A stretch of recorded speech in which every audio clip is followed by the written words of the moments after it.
Hi అండి. నేను మీ హెర్లతను. అందరూ ఎలాగున్నారు? బాగున్నారా? నేను కూడా బాగున్నానండి.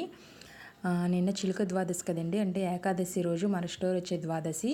కార్తీక మాసంలో చిలుక ద్వాదశి అంటారు కదా, చిలుక ద్వాదశి. ఈరోజు ఏంటంటే విష్ణుమూర్తికి, లక్ష్మీదేవి అమ్మవారికి కళ్యాణం చేస్తారండి. అంటే ఉసిరి చెట్టుకి తులసమ్మకి అనమాట. ఉసిరి చెట్టులో విష్ణుమూర్తి ఉంటారు, తులసమ్మలోని లక్ష్మీదేవి అమ్మవారు ఉంటారనమాట. అందుకని కళ్యాణం చేస్తారు. తొలి ఏకాదశి రోజు విష్ణుమూర్తి నిద్రిస్తారు కదండి, పడుకుంటారు కదా.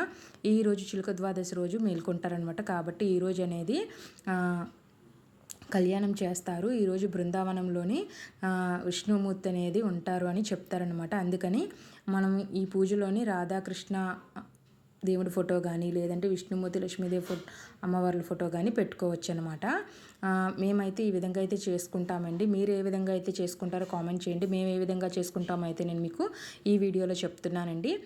వరిపిండి దీపాలు ఉంటాయి కదండి, అంటే బియ్య పిండితో చేసిన దీపాలు, అవి 3 లేదా 11, 27 ఇలాగా మీకు నచ్చినన్ని ఒత్తులతో వేసుకొని దీపాలు వెలిగించుకోవచ్చు. అలాగే తులసమ్మని, ఉసిరి చెట్టుని కూడా నీట్గా మంచిగా పువ్వులతోని, ఎక్కువ పువ్వులతో అలంకరించాలి.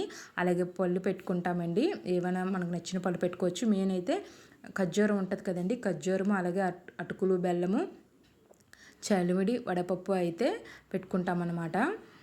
అలాగే మనం ఇంకేమైనా ప్రసాదాలు అయితే పెట్టుకోవచ్చండి. అలాగే మెయిన్ ఉసిరికాయ ఉంటుంది కదండి, ఉసిరికాయ మీద కూడా మనం దీపాలు అనేవి వెలిగిస్తాము.